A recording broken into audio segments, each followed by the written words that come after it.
سب سے پہلے پاکستان تحریک انصاف سے میرے ساتھ موجود ہیں سینئر مرکزی رہنما ہیں، سینیٹر ہیں، سینٹ میں پارلیمنٹری لیڈر PTI کے سینیٹر بیرسٹر سید علی ظفر صاحب۔ سر، جو سیاسی ایشوز ہیں ان پہ تو آپ سے میں سوال کروں گی آگے چل کے، لیکن پہلے امریکہ ایران، کیا آپ سمجھتے ہیں کہ اسلام آباد MOU ختم ہو چکا ہے؟ اور اگر یہ ختم ہو چکا ہے تو پھر سیکنڈ آپشن کیا ہے، پھر حل کیا ہے آگے؟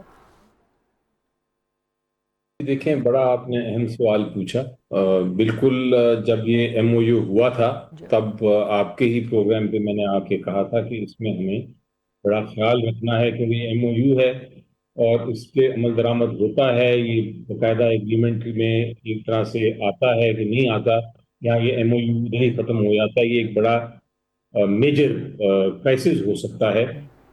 پاکستان نے اپنا کردار بڑا اچھا ادا کیا تھا اور کرتا رہا ہے، کرتا جا رہا ہے، اس حد تک کہ ہم نے MOU کرا لیا، اور اس حد تک کہ ہم نے اپنی کوشش کرتے رہے اور کر رہے ہیں کہ یہ MOU واقعی ایک ایگریمنٹ کی شکل میں آ جائے۔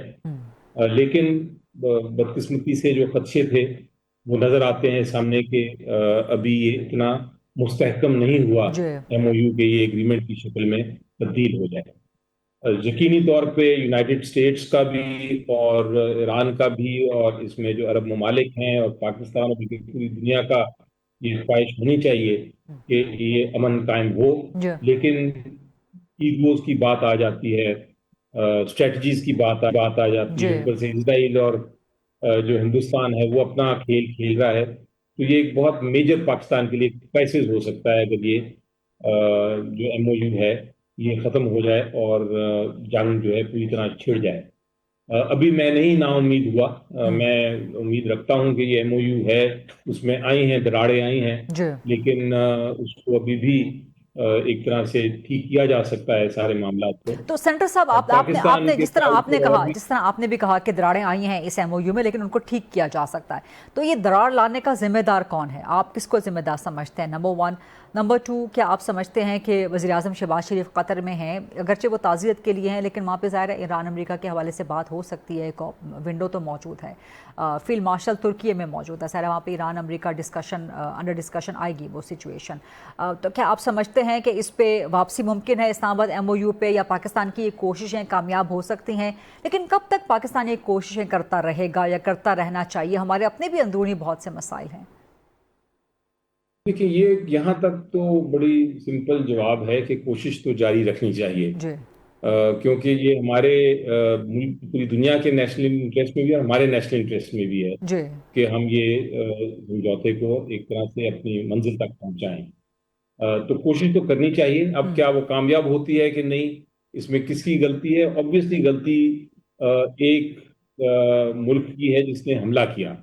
جب بھی حملہ کیا، جو بالکل میری نظر میں ایسا حملہ تھا جو کہ اس کا کوئی جواز نہیں تھا، تو پھر دوبارہ شروع کرنا انہی کی ذمہ داری ہے۔ جو ایران ہے وہ تو اپنے اصولوں پہ قائم ہے، ان کے اوپر حملہ ہوا، پھر بھی انہوں نے MOU کیا، اور یہ ایک اچھی سٹیپ تھی، لیکن اب اس کو پوری طرح عملی جامہ پہنانا یہ امریکہ کا کام ہے۔ اس لیے میں سمجھتا ہوں کہ اگر یہ ختم ہوتا ہے تو اس کی بہت حد تک ذمہ داری امریکہ پہ ہوگی۔ امریکہ کے پیچھے کون ہے، اسرائیل ہے، کیا ہے، وہ الگ باتیں ہیں، لیکن یقینی طور پہ آپ نے پوچھا کون اس کا ذمہ دار ہوگا، تو میں نے آپ کو اپنی دانش میں جو سمجھ آئی میں نے آپ کو جواب دیا۔ اب جہاں تک تعلق ہے کہ پاکستان کے اندرونی حالات جو آپ نے بات کی، یہ اور بھی اہم ہیں، کیونکہ آپ دیکھیں کہ بلوچستان میں آپ نے بات کی، بالکل درست فرمایا، وہاں ایک کرائسس ہے، اور وہ کرائسس جو ہے ہماری افواج پاکستان بھی اس کے ساتھ ڈیل کر رہی ہے، وہاں کے لوگ بھی ڈیل کر رہے ہیں، لیکن کرائسس ہے، اور اس کرائسس کو صرف طاقت سے حل نہیں کیا جائے گا، اس کے لیے آپ کو ایک نظام ایک طرح سے تبدیل کرنے کی ضرورت ہے۔ آپ کو وہاں واپس ڈیولپمنٹ لانی پڑے گی، ڈیولپمنٹ سے ہی یہ ساری الٹیمیٹلی جو فیصلے ہونے ہیں، وہاں جو امن آنا ہے بلوچستان میں، اسی طرح آئے گا۔ اسی طرح آزاد کشمیر میں آپ نے دیکھا کہ وہاں بھی مسائل بن رہے ہیں، تو یہ سارے جو ایشوز ہیں جس کا آپ نے ذکر کیا اور میں نے بھی کیا، اس کا حل الٹیمیٹلی پاکستان کے اندر جو سیاسی ماحول ہے اس کو درست کرنا ہے۔ मैं समझता हूँ कि ये बहुत ही अब अहमियत का यानी जो सारी कंसंट्रेशन होनी चाहिए वो इस पे होनी चाहिए कि हमने इसको किस तरह अपने सियासी माहौल को दुरुस्त करना है और जमहूरियत लेकिन को लेकिन कायम लेकिन करना लेकिन है। बलूचिस्तान में उस सियासी यगानगत की, उस सियासी मफाहमत की, उसकी कोई कमी नहीं है, बल्कि बलूचिस्तान में जो ऑपरेशन शाबान स्टार्ट हुआ है तो तमाम सियासी जमातें, सब बलूचिस्तान इस पर यक ज़बान है, तो वहाँ का तो ये इशू नहीं है फ़िलहाल एज ऑफ स्पीक कि बलूचिस्तान में ऑपरेशन के ख़िलाफ़ कोई बात हो रही हो या वहाँ कहा जाए कि नहीं जी ऑपरेशन इसका मसले का हल नहीं है। नहीं, अब मैं नहीं कह रहा कि ऑपरेशन हल नहीं है, मैं कह रहा हूँ हल है, जी। लेकिन उसके साथ साथ आप देखें डेवलपमेंट की बहुत ज़रूरत है वहाँ। बलूचिस्तान के जो मसाइल हैं वो अगर हम समझें या उस पर कभी आप डिबेट करें और प्रोग्राम करें डिटेल में, तो आपको नज़र आता है कि बहुत सारी उनकी जेन्युइन डिमांड्स भी हैं। और इस किस्म के मसले में हमेशा हल ये होता है कि आप वहाँ की डेवलपमेंट करें, वहाँ का जो नौजवान है उसको रोजगार फराहम करें। वहाँ बड़ा टैलेंटेड टैलेंटेड लोग हैं। आज मैं हमारी इंटरव्यूज भी हो रहे थे जजेस के, बड़े अच्छे अच्छे लोग वहाँ वकील जो हैं वो जज बनने की कोशिश कर रहे हैं। जी। वो ठीक। और वहाँ वहाँ की ब्यूरोक्रेसी देखें, वहाँ की यूथ को देखें, होनहार लोग हैं।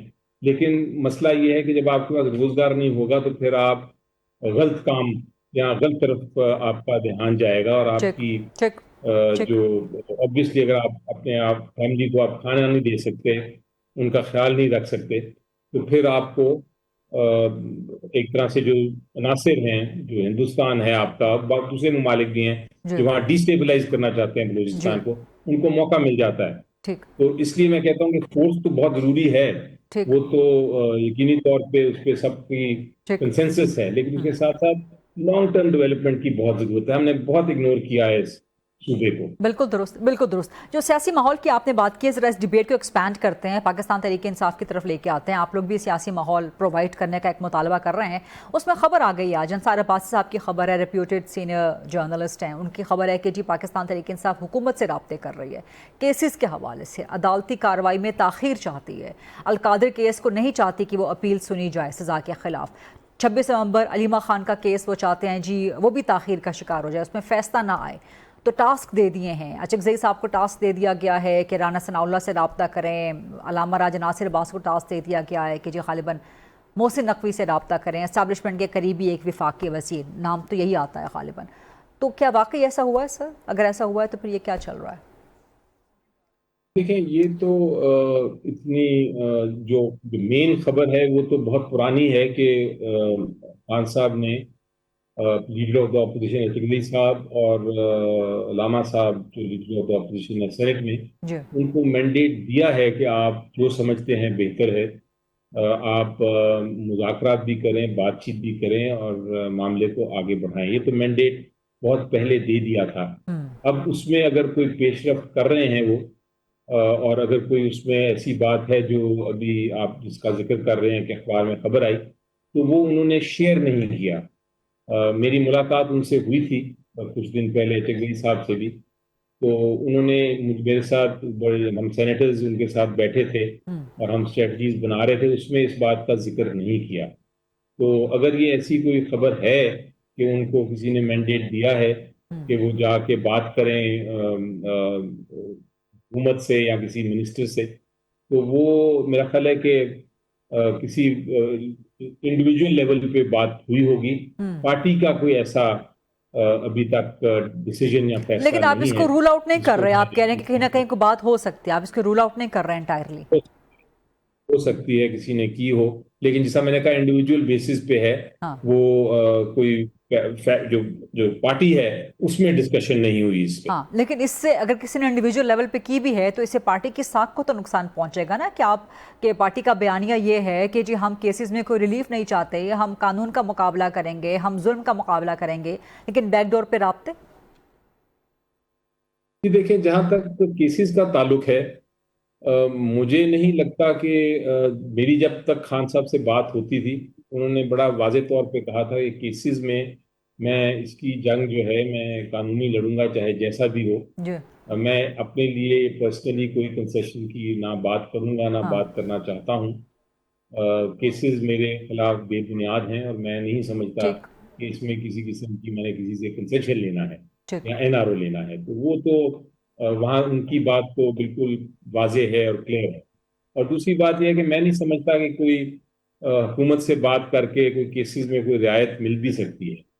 केसेस अपनी जगह हैं, उसमें स्ट्रैटेजी हमारी चाहे ये हो कि हम उसमें फैसला चाहते हैं या नहीं चाहते, वो तो एक अलग लीगल स्ट्रैटेजी है। और उसमें अदालत है और हमारे वकला हैं। अदालत किस तरह फैसला करती है, किस तरह करना चाहती है फैसला, वो बहस के बाद ही पता चलेगा। लेकिन मैं नहीं समझता कि कोई कंसेशन हुकूमत से मांग सकता है। तो अगर ऐसी कोई खबर आई, जैसा मैंने कहा कि मुझे ऐसी खबर का कोई इंफॉर्मेशन नहीं है, ये पार्टी का फैसला नहीं होगा। ये अगर इंडिविजुअल का फैसला होगा कि मैं कोई ऐसी बात करना चाहता हूँ तो इंडिविजुअल लेवल पे होगा, ये पार्टी का फैसला नहीं। ठीक, बहुत बहुत शुक्रिया सेंटर बैरिस्टर सैयद अली ज़फ़र साहब आज प्रोग्राम के लिए खास तौर पर के लिए। एक ब्रेक का वक्त हुआ है जी, प्रोग्राम में ब्रेक लेते हैं, उसके बाद दीगर अहम मुद्दात के हवाले से खासतौर पर ईरान अमरीका सीज़ फायर कैसे मुमकिन हो सकता है, क्या पाकिस्तान की कोशिशें कामयाब हो सकती हैं।